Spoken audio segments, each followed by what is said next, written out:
Hello everyone, स्वागत है आप लोग का आपके प्यारे से यूट्यूब चैनल बायोलॉजिक्स एकेडमी में। और मैं प्रिंस स्वागत करता हूं आप लोगों का।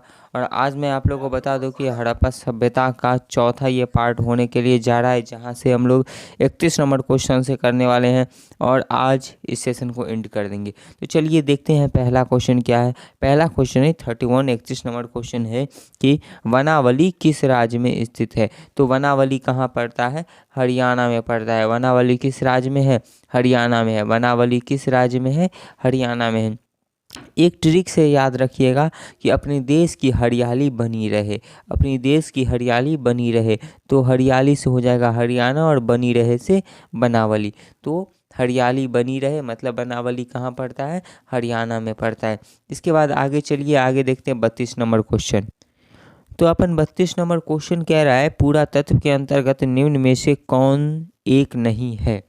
मतलब पूरा तत्व के अंतर्गत निम्न में से कौन एक को नहीं रखा जाता है। ऑप्शन नंबर पहला है साहित्य, दूसरा है सिक्का, और देखते हैं तीसरा चौथा क्या है।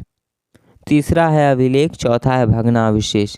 तो ये अभिलेख भी होगा ही, अभिलेख भी पुरातत्व के अंतर्गत आ ही जाएगा, सिक्का भी आ ही जाएगा, भग्नावशेष भी आ ही जाएगा, और एक बचता क्या है? साहित्य। मतलब साहित्य को पुरातत्व के अंतर्गत नहीं रखा गया है, मतलब ऑप्शन नंबर ए हो जाएगा इसका आंसर, साहित्य। चलिए आगे चलते हैं। अगले नंबर क्वेश्चन कौन है? 33 नंबर क्वेश्चन कहता है कलकत्ता में एशियाटिक सोसाइटी की स्थापना किसने की थी। तो कलकत्ता में एशियाटिक सोसाइटी की स्थापना जो है विलियम जोन्स ने की थी। किसने की थी? विलियम जोन्स ने की थी। कलकत्ता में एशियाटिक सोसाइटी की स्थापना किसने की थी? विलियम जोन्स ने की थी। और अपने भारत में जो पुरातत्व विभाग का गठन किया गया था उसका प्रथम डायरेक्टर कौन थे? तो अलेक्जेंडर कनिंघम थे। कौन थे? अलेक्जेंडर कनिंघम थे।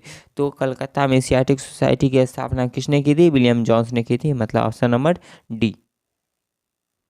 इसके बाद 34 नंबर क्वेश्चन है हड़प्पा सभ्यता का प्रशासन था। कैसा था हड़प्पा सभ्यता का प्रशासन? राजतंत्रात्मक था? नहीं। लोकतंत्रात्मक था? नहीं। गणतंत्रात्मक था? नहीं। नगर पालिका जैसी थी? यही होगा। हड़प्पा सभ्यता क्या था? एक शहरी सभ्यता था, और वहाँ का जो प्रशासन या शासन व्यवस्था था वो कैसा था? नगर पालिका के जैसा था। 35 नंबर क्वेश्चन है पहली बार हड़प्पा को किस वर्ष उत्खनन किया गया। तो पहली बार हड़प्पा को 1921 ईस्वी में दयाराम साहनी के द्वारा सर जॉन मार्शल के नेतृत्व में उत्खनन किया गया था 1921 ईस्वी में। आगे चलते हैं 36 नंबर क्वेश्चन है सिंधु सभ्यता में गोदीबाड़ा कहाँ से मिला है। सिंधु सभ्यता में गोदीबाड़ा कहाँ से मिला है? तो ये मिला है लोथल से। कहाँ से मिला है? लोथल से मिला है। और लोथल कौन सी नदी के किनारे है? भोगवा नदी के किनारे। कौन सी नदी के किनारे है? भोगवा नदी के किनारे। और इसका मैं एक ट्रिक आप लोगों को बताया हूँ, जिन लोगों को इसका ट्रिक पता है प्लीज़ कमेंट बॉक्स में वो ट्रिक बताइएगा। चलिए आगे चलते हैं 37 नंबर क्वेश्चन।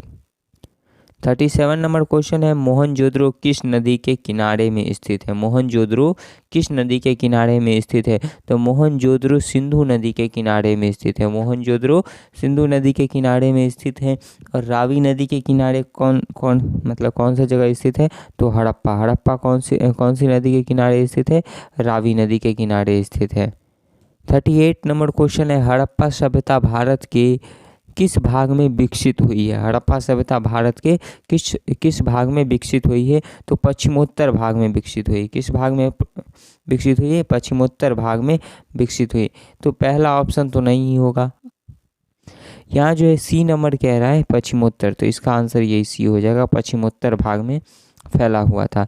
आगे क्वेश्चन है 39 लोथल किस नदी के किनारे है। तो पीछे ही बताएं, लोथल भोगवा नदी के किनारे। कौन सी नदी के किनारे? भोगवा नदी के किनारे। लोथल भोगवा नदी के किनारे है। 40 नंबर क्वेश्चन है सिंधु सभ्यता में मुहर किससे बना होता था। तो सिंधु सभ्यता में मुहर शेलखड़ी का बना हुआ होता था। किसका बना हुआ होता था? शेलखड़ी का बना हुआ होता था।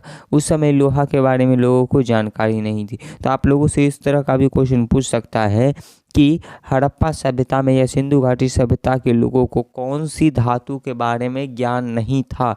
तो लोहा के बारे में। चलिए आगे चलते हैं